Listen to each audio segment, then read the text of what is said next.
Assalamualaikum warahmatullahi wabarakatuh. Telah sampai kepada saya sebuah video di mana Ustaz Yaakob Yusra menyebut tentang pilot yang secara tidak langsung dikaitkan pula dengan ciri Ruwaibidah dan Palatau.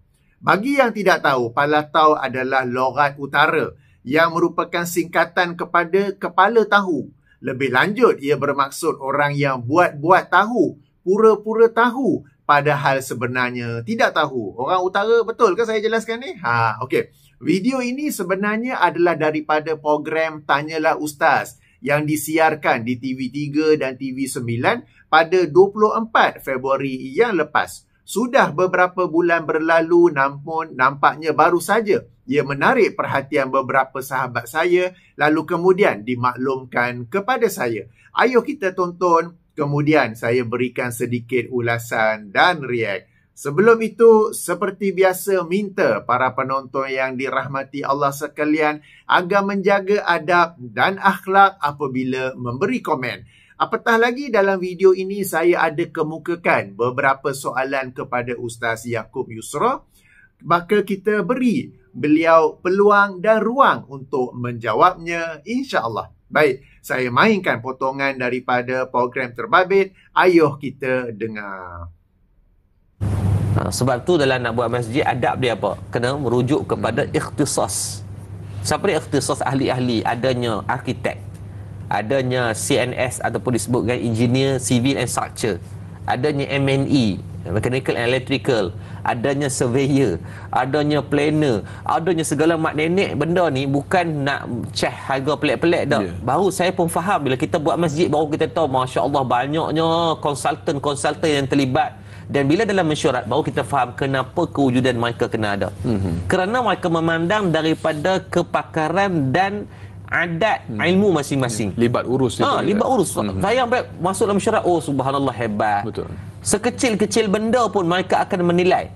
Mereka akan pandang daripada 50 tahun ke depan apa yang akan berlaku kepada masjid dan sebagainya. Kadang-kadang kita rasa masya-Allah, bersyukur kita dapat menumpang ilmu daripada mereka ini. Kepakaran mereka. Ya.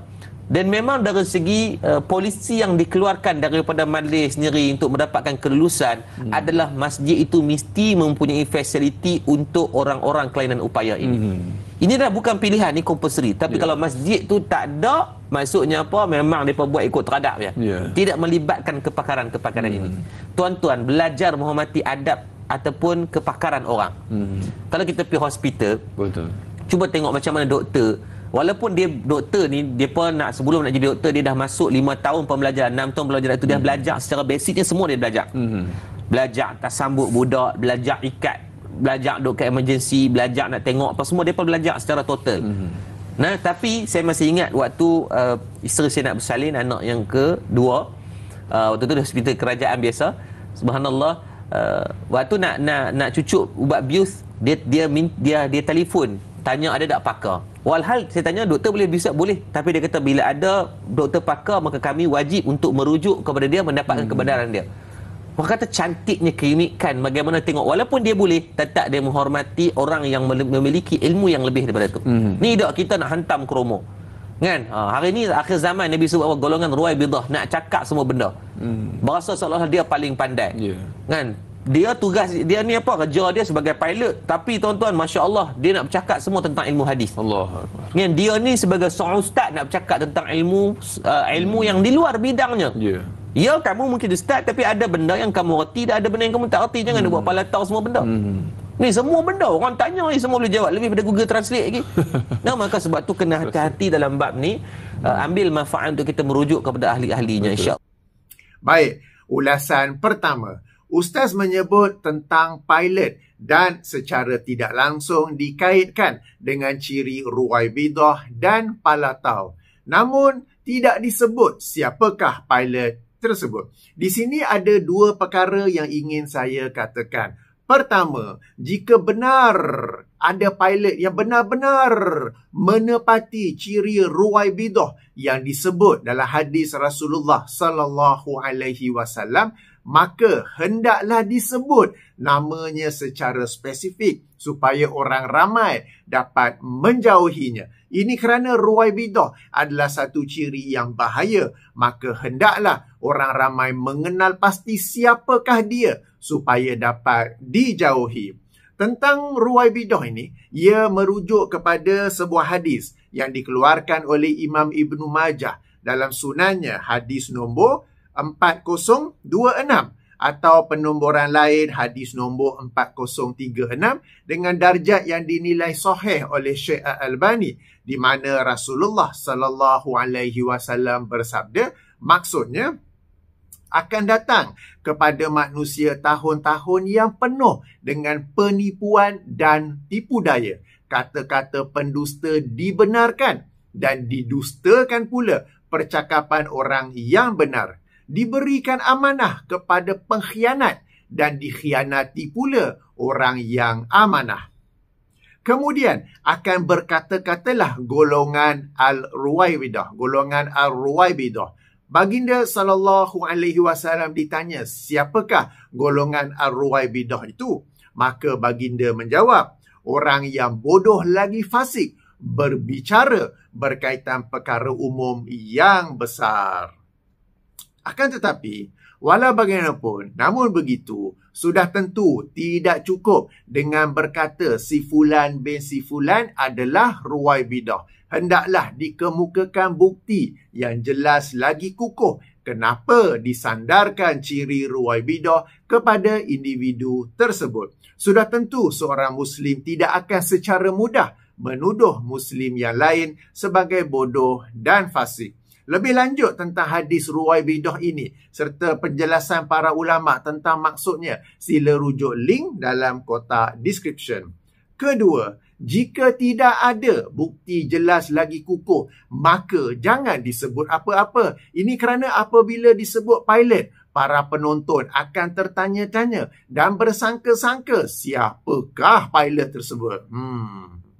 Apakah pilot Malaysia Airlines, Air Asia, Batik, Firefly dan sebagainya? Apakah pilot tentera udara di Raja Malaysia, pilot polis di Raja Malaysia, pilot helikopter yang membawa pekerja ulang-alik pelantar minyak, pilot pesawat persendirian, private jet, pilot kelab penerbangan dan pelbagai lagi. Oleh itu, jika anda, wahai ustaz, ada bukti yang jelas lagi kukuh, jadilah seorang yang berani dengan menyebut namanya secara spesifik. Namun, jika tiada bukti yang jelas lagi kukuh, maka tidak menyebut apa-apa adalah sikap yang terpuji. Justru, memandangkan tidak disebut nama secara spesifik, mahupun diberikan bukti yang jelas lagi kukuh, kita boleh abaikan saja pilot yang dikaitkan dengan ciri Ruwaibidah dan Palatau yang dikatakan itu.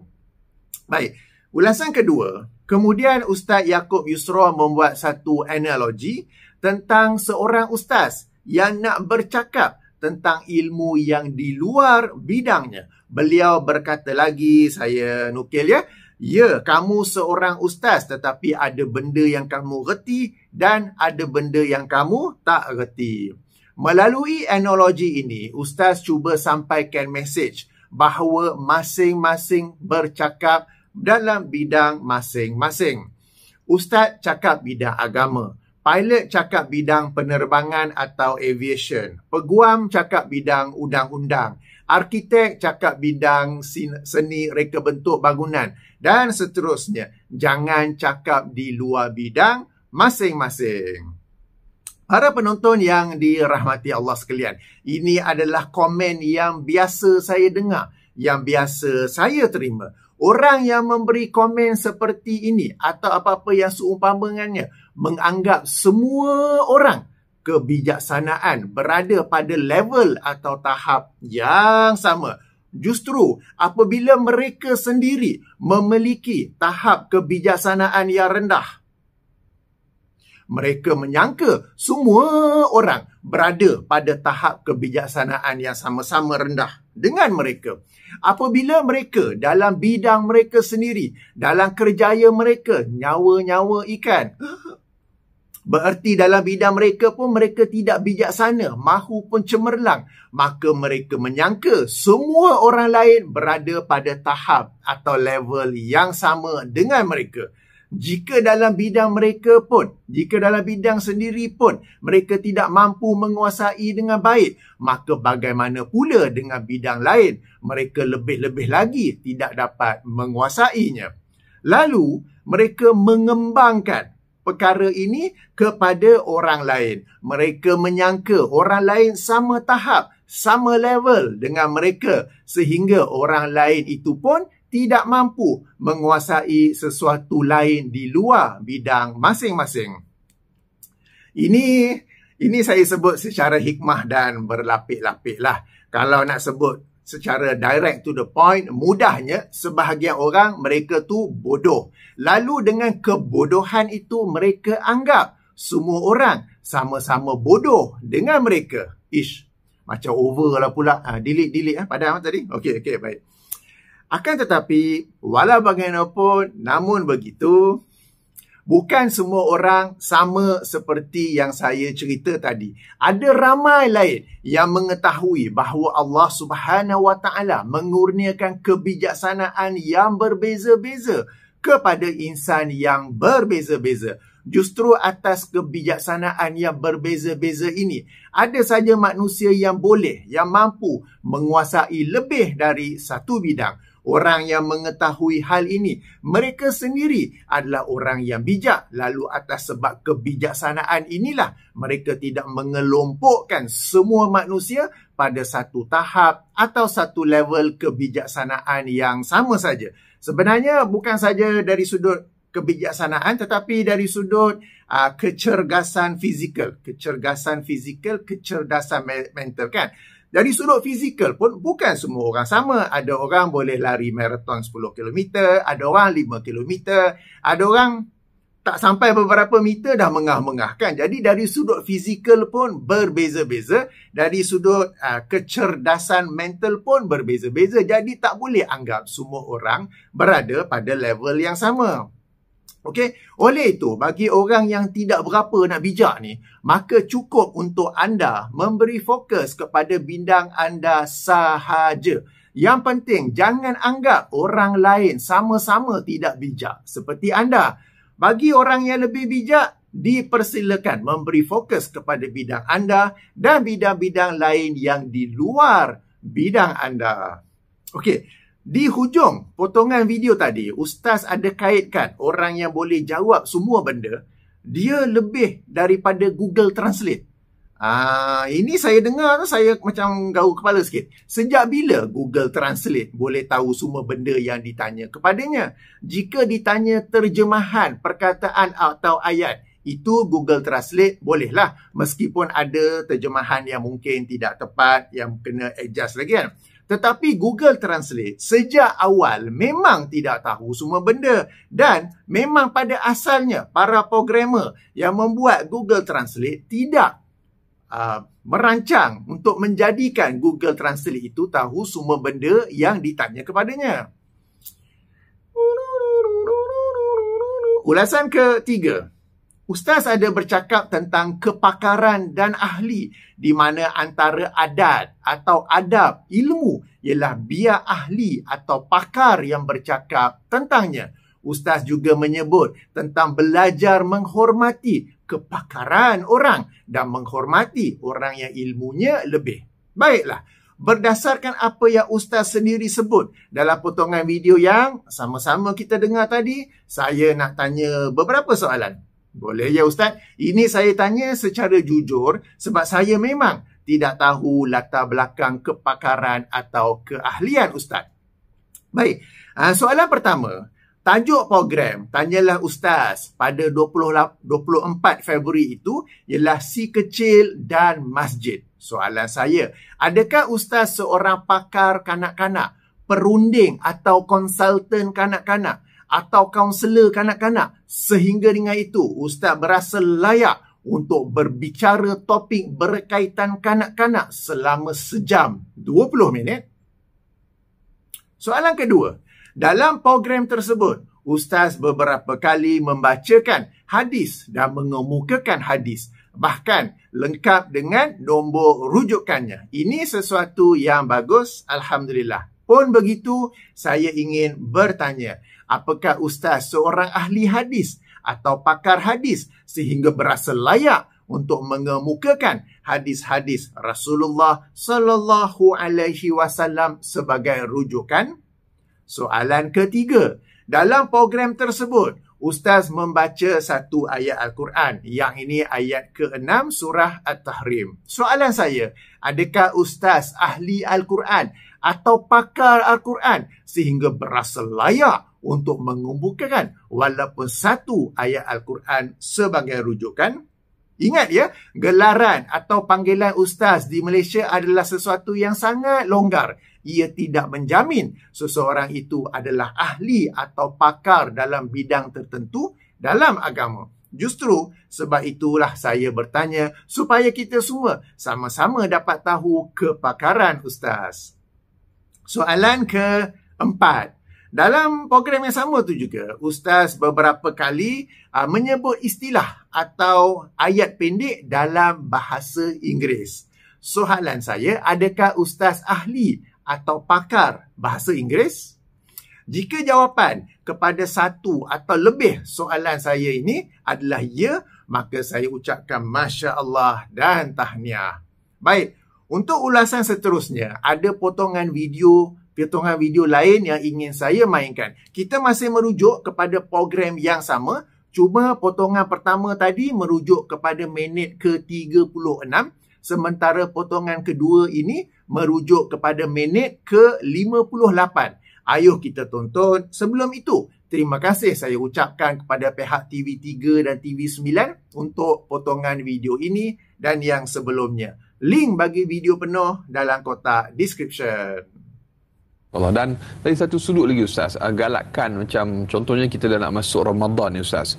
Kadang-kadang ada setengah masjid mereka bagi laluan ataupun ruang kepada budak-budak ni yang jadi selawat, sallallahu alaihi Nabi Muhammad, Allahumma sallallahu alaihi kan. Jadi nak bagi ruang itu ustaz. Kadang-kadang ada masjid yang tak buka ruang itu. Jadi mungkin sebagai galakan kepada yang menonton hari ni ustaz. Soalan yang sangat baik. Pada saya merayulah kalau ada jawatan kuasa masjid ataupun orang yang ada suara dalam masyarakat. Cuba buat masjid, buat satu perbincangan khas untuk macam mana nak meraihkan, atau dalam bahasa Inggeris dia panggil anticipate. Kalau bahasa Melayu dia panggil apa? Keterlibatan anak-anak ini dalam masjid. Masa jawatan kuasa tu janganlah bagi mereka jaga jadi tu imam. Bagi mereka jadi jawatan kuasa masjid pula, bukan. Buat satu jawatan kuasa khas untuk menyelenggarakan kanak-kanak ini. Contoh saya kata tadi, untuk mereka malam-malam tarawih, kalau di Malaysia ni menjadi kebiasaan adalah kita akan di antara rakaat demi rakaat itu akan ada selawat. Selawat itu nak bagi ada gap untuk tomat ninah tu kan. Kalau dia duduk senyap, bagi rehat sekejap, takkan nak baca novel kancil ligan kan nak kan. Jadi para ulama di sini menyusun untuk ada selawat. Nak kata bid'ah tu terpulanglah. Pada saya kita mengambil kalau mazhab Syafi'i itu membenarkan, maka kita buat kan. Dan kita bukan baca benda yang pelik-pelik, baca selawat ke atas Nabi. Maka kenapa tak kita buat? Kita buat bagi anak-anak kecil ini mengisi. Dia pun semangat. Kalau saya pernah tengok, saya terkejut, saya jadi imam waktu tu. Dia punya fadlan min Allah wa ni'mah wa maghfiratan wa rahmah. Kita kali belakang tengok, masya-Allah, tapi seronok. Jemaah yang ni rasa seronok. Naik bulu roma. Kita kata yang ni baru betul. Ini bagi umur 80. Adalah min Allah wa ni'mat. Ya Allah, macam baca talqin orang nak mati dah. Maka cuba tahun ni, tapi kita buatlah, jangan tak ada pemantauan. Maksudnya seminggu sebelum Ramadan tu kita panggil anak-anak kecil yang nak jadi orang yang tukang selawat ni, kita test dulu sebutannya macam mana. Nak lantunannya macam mana. Kita kawal lah dia. Dan dia pun seronok. Malam ni gilak dia, esok gilak kawan dia pula. Saya rasa itu benda yang baik. Yang kedua, boleh buat bagi mereka azan. Kan, buat pertandingan azan, bagi dia azan sebut dengan betul. Bagi ada lagunya. Maka tuan-tuan, saya rasa itu satu bentuk benda untuk anticipatekan mereka. Kerana budak-budak dia akan ikut kepala-kepala dia. Tuan-tuan tangkap kepala tu, automatik yang ekor dia elok. Ini dengan tuan-tuan dengan ekor tuan-tuan katok, dengan kepala pun tuan-tuan pergi marah, maka tuan-tuan kepala ekor tak ada. Yang ada tuan-tuan saja nanti dekat masjid. Lepas tu marah mana budak-budak tamat. So anticipate is the point, is the key untuk kamu nak hidupkan. Baik. Berdasarkan potongan video yang baru kita tonton, ulasan kelima, Ustaz menyebut anticipate. Saya rasa yang Ustaz maksudkan ialah participate. Sebab yang Ustaz maksudkan ialah keterlibatan kanak-kanak dalam program masjid dan surau seperti memberi peluang mereka azan dan berselawat. Maka keterlibatan dalam bahasa Inggeris ialah participate. Adapun anticipate maksudnya ialah dijangka. Contohnya, I anticipate there will be some delay. Maksudnya, saya menjangkakan ada sedikit kelewatan. Para penonton yang dirahmati Allah, tersasul atau tersilap cakap adalah sesuatu yang lumrah. Apatah lagi ketika sedang bercakap secara live, secara langsung. Saya sendiri buat video dalam keselesaan rumah sendiri pun boleh tersasul dan tersilap cakap. Jadi ini lumrah manusia. Namun, apabila orang itu bercakap tentang ruwaibidah dan palatau, keahlian dan kepakaran, mengkritik orang yang bercakap di luar bidang, maka... Okey, seterusnya ulasan ke-6. Apabila berbicara tentang bacaan selawat antara solat-solat tarawih, sebagaimana yang lazim diamalkan di Malaysia, Ustaz menyebut, saya nukil semula ya, para ulama di sini menyusun untuk ada selawat. Para ulama di sini menyusun untuk ada selawat. Baik.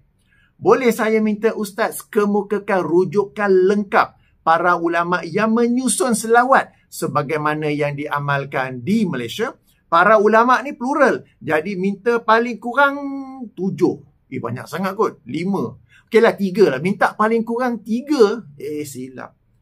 3 orang ulama, yang ini ulama muktabar yang diiktiraf sejarah umat Islam yang menyusun selawat sebagaimana yang dibaca di Malaysia. Saya nak dalam kitab ulama tersebut sebiji-sebiji lirik atau lafaz selawat yang mereka susun sebagaimana yang dibaca dan diamalkan di Malaysia. Sebagaimana yang Ustaz dan pengacara ada baca sebahagian daripadanya dalam potongan video tadi. Selepas rakaat kedua, lafaznya begini. Selepas rakaat keempat, lafaznya begitu. Selepas rakaat keenam, lafaznya begini. Kemudian, Bilal atau imam sebut begini. Makmum pula jawab atau sambut begini kan. Okay.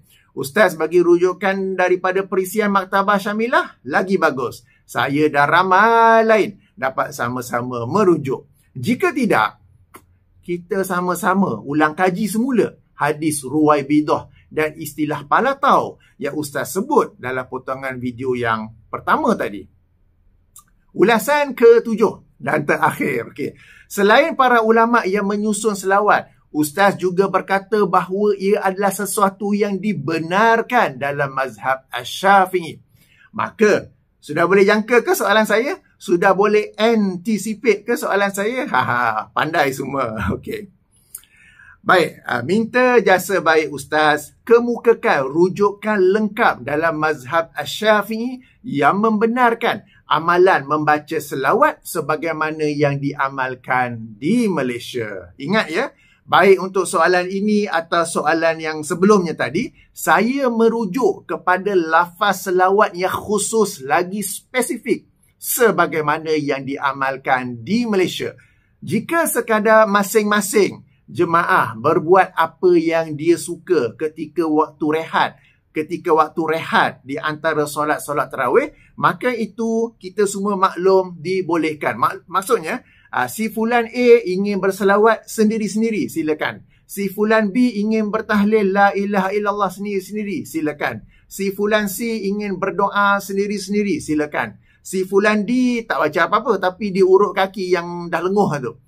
Si fulan D pula nak tengok phone. Maka ini dibolehkan dan dipersilakan. Sekarang ini yang menjadi perbincangan, yang menjadi isu dan yang saya minta bukti rujukan ialah semua jemaah membaca lafaz selawat yang telah ditetapkan secara khusus, bahkan khusus pula antara rakaat tertentu dan antara Bilal dan makmum. Dan semua ini dibaca secara kuat. Bahkan ada juga yang sampai terjerit-jerit. Bahkan kalau kita tengok dalam potongan video kedua tadi pun, Ustaz pun ada cerita. Tapi yang tu budak-budak lah jerit-jerit. Okay, tak apalah kan. Dalam hal ini, saya teringat kepada posting Ustaz Dr. Rozaimi di Facebook beliau yang bertarikh 15 Jun tahun 2017 sebagaimana tangkap layar di sebelah. Link bagi posting ini dalam kotak description. Tajuknya, Hukum Mengkhususkan Selawat dengan Lafaz Khusus Antara Tarawih menurut salah seorang ulama mazhab Syafi'i dan Maliki.